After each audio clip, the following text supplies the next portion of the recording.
एक लड़का आम के बगीचे में, आम के पेड़ थे, आम के पेड़ पे चढ़ के आम तोड़ रहा था।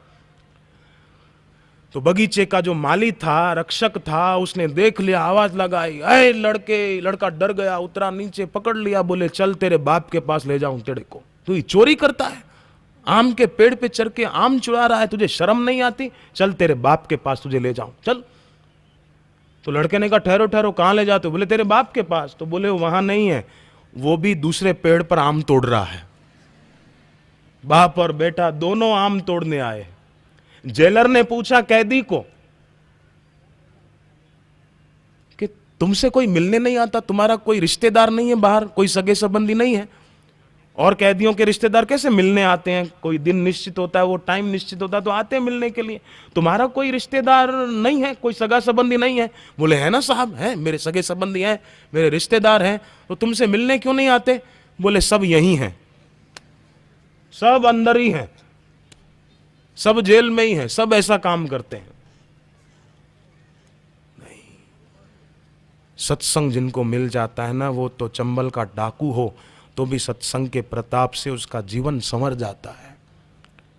इसलिए सत्संग सुनना वो बहुत बड़ी साधना है एक। आप बताओ अर्जुन ने क्या किया? भगवान का सत्संग ही तो सुना ना। बोलो विद्यार्थी, अर्जुन ने सत्संग ही तो सुना ना भगवान का।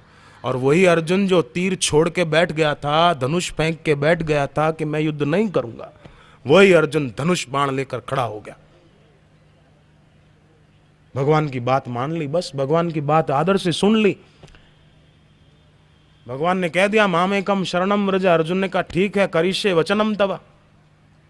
भगवान ने कहा मामेकम शरणम व्रज, अर्जुन ने कहा करिष्ये वचनम तव। भगवान ने कहा ना मामेकम माने मेरी शरण आ जा। अर्जुन ने कहा ठीक है, आप जो कहोगे मैं वही करूंगा, वचन देता हूं। उसका काम बन गया।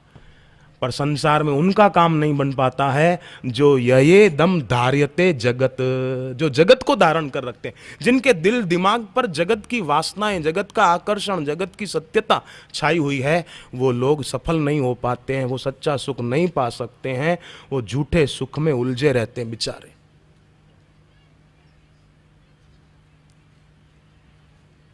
क्या कहा जाए उनको? भगवान उनको सद्बुद्धि दे। मैं तो कहूँ आप सब इतने सज्जन विद्यार्थी हैं, इतने अच्छे बुद्धिमान विद्यार्थी हैं, आपके स्कूल में, कॉलेज में, और जो आपके सहपाठी हों, आपके साथ पढ़ते हों, आप उनको भी सत्संग की किताब दो पढ़ने के लिए। वो भी पढ़े, उनका जीवन भी जरा संवर जाए। मुझे एक भाई ने बताया, बंबई में वो लोग रहते हैं, बोले हमारा एक भाई, पाटण गुजरात में शहर है, उत्तर गुजरात में पाटण जिला है,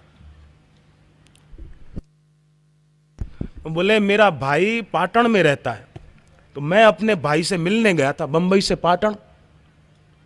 भाई के घर पे रुका 2-3 दिन, फिर जब बंबई जाने की तैयारी करने लगा तो मैंने भाई के घर पर बापूजी के सत्संग की कैसेटें देखी। तो मैंने भाई को कहा कि ये कौन महाराज जी हैं? तो उसने नाम बताया बापूजी का। तो मैंने वो कैसेटें ले ली कि मैं जाके सुनूंगा फिर लौटा दूंगा। तो कैसेटें लेकर मैं बंबई आया और सुनी।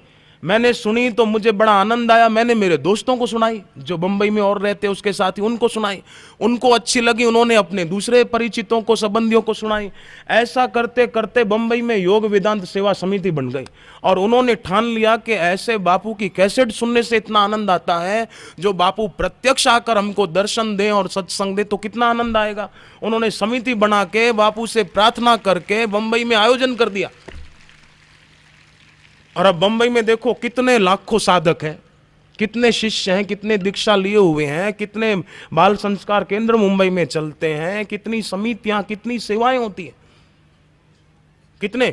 मुंबई में मुलुंड एरिया है, वहां पर एक बाल संस्कार केंद्र चलता है। तो एक बच्चा जिसके हृदय के वाल खराब थे, डॉक्टरों ने कहा कि ये बच्चा नहीं जी पाएगा, जितना भगवान की दया से जी ले जी ले। पर डॉक्टरों को क्या पता कि क्षमा बुझ जाए तो फिर जल सकती है, नाव भंवर में फंस जाए तो फिर किनारे लग सकती है। मायूस न हो, इरादे न बदल, तकदीर किसी वक्त भी बदल सकती है। डॉक्टरों को क्या पता, उनके जीवन में कोई गुरु नहीं, ज्ञान नहीं, सत्संग नहीं, तो ऐसे डॉक्टरों को, बेचारों को क्या पता।